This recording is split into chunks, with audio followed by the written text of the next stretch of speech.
My son showed me a video from his school day, and I was in it, picking him up 3 hours ago. I'd been at work all day. Look, Daddy. Ethan held up his tablet, grinning with the pure excitement of a 6-year-old who'd captured something special. You came to get me early today, Miss Patterson. Let me use the class iPad to take a video. I watched the screen. There I was. Same navy blue jacket I wear every day. Same haircut. Same walk, that slight lean to the left from an old basketball injury. I watched myself sign my son out at the front desk, chat with the secretary like I'd done it 100 times, hold Ethan's hand, and walk toward the parking lot, except I hadn't done any of that. I'd been in a budget meeting until 4 p.m., 40 miles away in downtown Minneapolis. My badge records would prove it. My coworkers would confirm it. That wasn't me in the video, but it looked exactly like me. Buddy, my voice came out strange. Careful. Who picked you up today? Ethan looked at me like I'd asked the dumbest question in the world. You did, Daddy. I called my wife immediately. Sarah answered on the second ring, already sounding concerned. I never called during the workday unless something was wrong. Did you pick up Ethan early today? No. I thought you were getting him at the normal time. Why? What's wrong? Someone picked him up. Someone who looks exactly like me. Silence. David, that's not possible. I'm looking at a video right now. It's me, except it's not me. Someone signed him out of school, pretending to be me, took him somewhere, and brought him back before I got there. Where is Ethan now? He's right here. He's fine. But Sarah, I'm coming home. I called the school. The secretary, Mrs. Delgado, answered with her usual cheerful voice. Willow Creek Elementary. How can I help you? This is David Garrett. I need to speak to Principal Morrison immediately. Mr. Garrett, is everything okay? No. Someone picked up my son today and it wasn't me. Pause. When she spoke again, her voice had changed. Mr. Garrett, you signed him out yourself. I watched you do it. You were wearing your blue jacket. You said you had a doctor's appointment for Ethan. That wasn't me? I don't understand. I was at work until 4 p.m. I have witnesses. Someone impersonated me and took my son out of your school. I need to see the security footage. Tonight, they let me come in that evening. Principal Morrison, a serious woman in her 50s with 23 years in education, met me in the front office. The school resource officer, Deputy Marcus Webb, was already there. Mr. Garrett, I want you to understand we take this extremely seriously, Principal Morrison said. Mrs. Delgado is devastated. She's worked here for 15 years and has never had an incident like this. I'm not here to blame anyone. I'm here to find out who took my son. They led me to the security office, a small room in the back with monitors showing feeds from cameras throughout the building. The footage started at 1:47 p.m. I watched myself walk through the front doors, except it wasn't me. The man moved exactly like me. Same gait, same posture, same way I tilt my head when I'm listening to someone. He approached the front desk, signed the pickup sheet, chatted with Mrs. Delgado for 30 seconds, like they were old friends. Then he walked down the hall toward Ethan's classroom. My son came running out, arms wide, pure joy on his face. Daddy! The man caught him in a hug, swung him around, set him down and took his hand. They walked out together like they'd done it 1,000 times.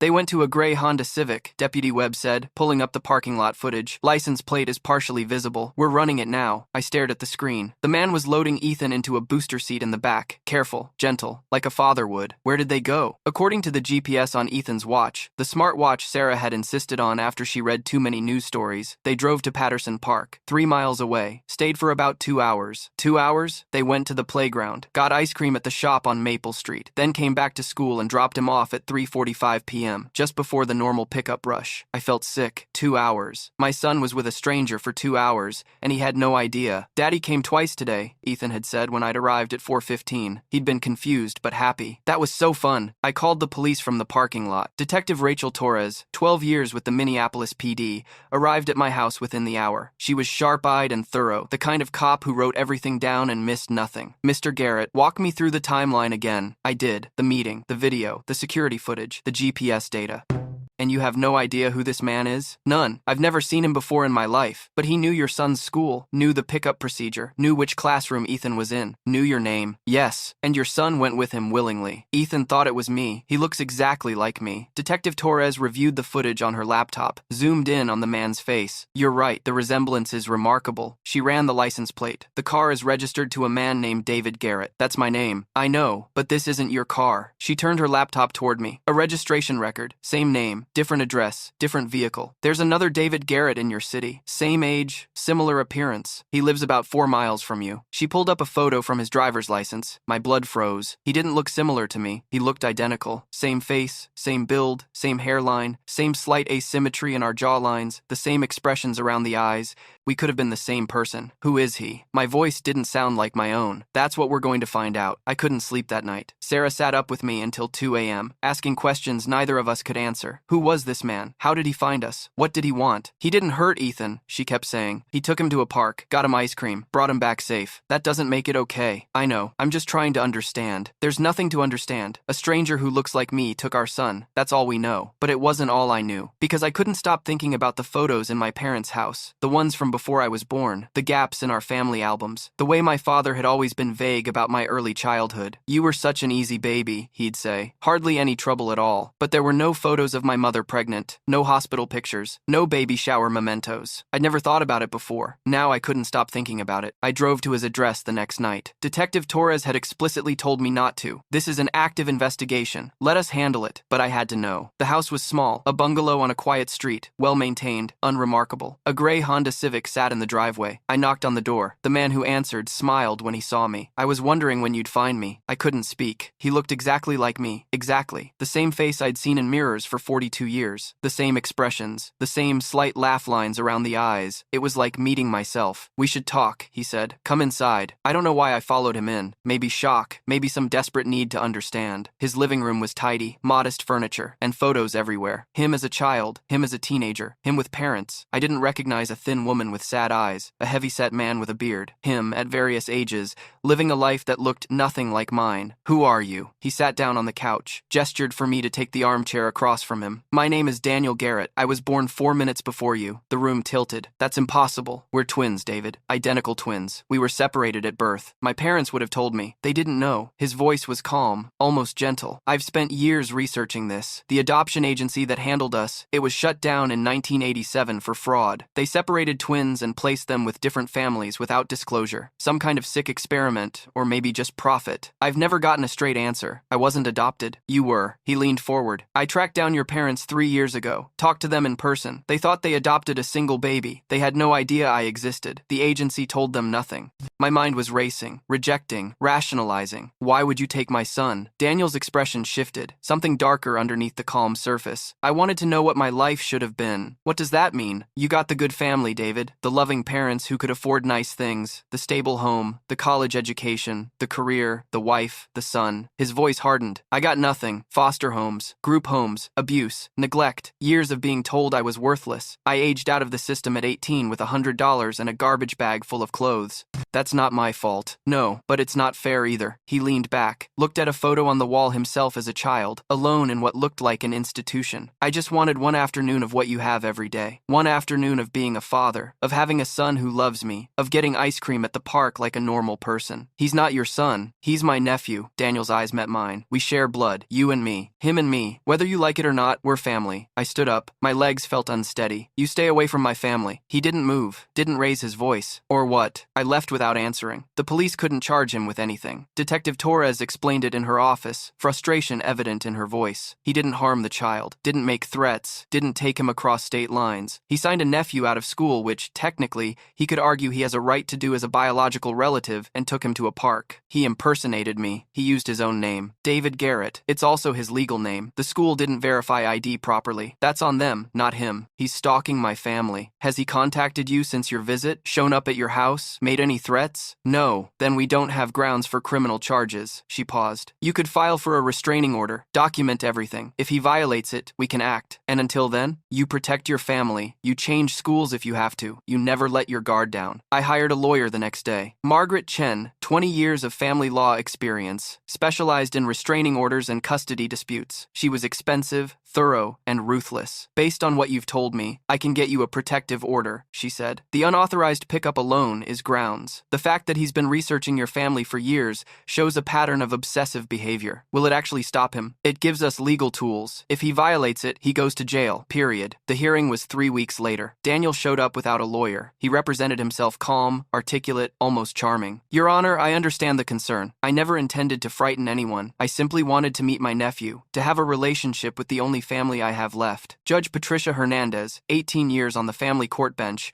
was unmoved. Mr. Garrett, you impersonated your brother to gain access to a minor child without parental consent. That is not how family relationships are established. I didn't impersonate anyone. I used my own name. You exploited your physical resemblance to deceive school officials. That's not a legal gray area, that's fraud. The restraining order was granted. 500 feet, no contact, no approaching my home, my workplace, Ethan's school, or any location where my family might be. Daniel accepted the ruling without protest, but when he stood to leave, he looked directly at me and smiled. I moved Ethan to a different school, one with stricter protocols, fingerprint verification for pickup, photo ID requirements, a code word system that only Sarah and I knew. I installed cameras on every entrance to our house, motion sensors, a Ring doorbell that recorded everyone who approached. Sarah and I took turns doing pickup, never sent anyone else, never deviated from the routine. For 6 months, nothing happened. The cameras recorded nothing unusual, no strange cars on our street, no reports of Daniel in the area. Detective Torres called quarterly to check in. No activity on his end, he's staying away. I started to believe it was over. Then Daniel disappeared. His apartment was emptied overnight, no forwarding address. Landlord said he paid cash for the last month and left without a word.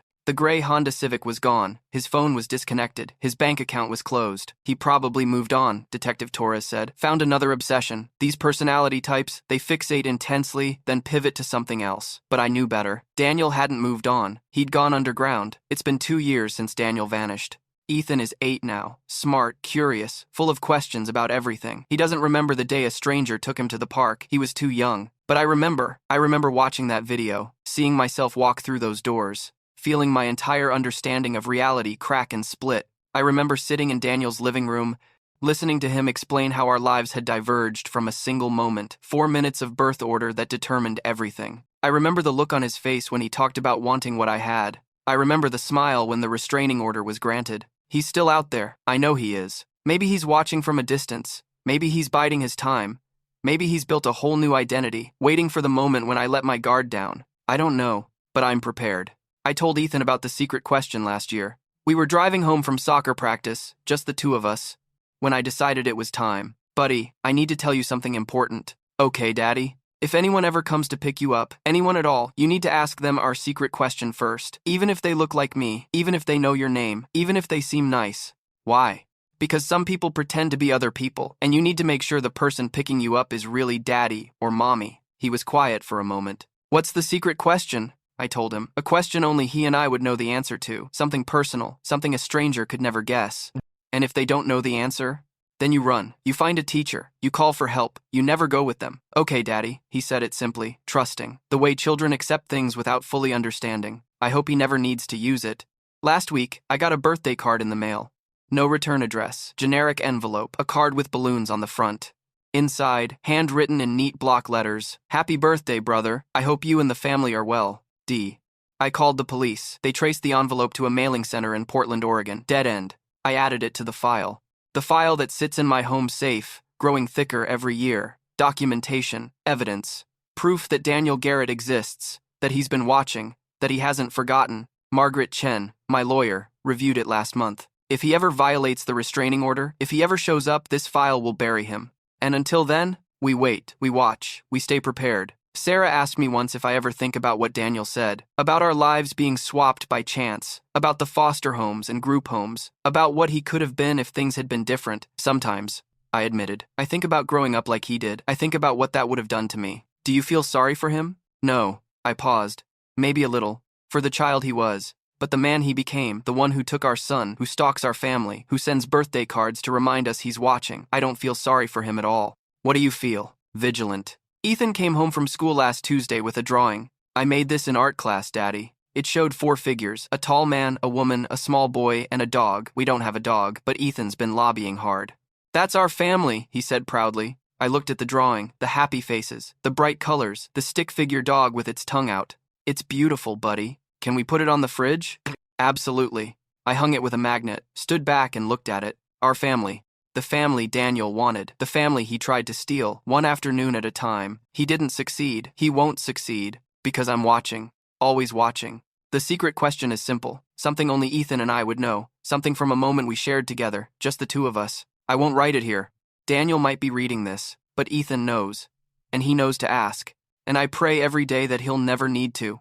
Daniel Garrett is still out there, maybe in Portland, maybe somewhere else, maybe 4 miles away, watching our house from a rented car. I don't know where he is. But I know who he is. My brother, my twin, the other half of a story I never knew existed. The man who wants my life. He thinks time is on his side. He thinks if he waits long enough, I'll let my guard down. I'll get careless. I'll forget. He's wrong. I will never forget.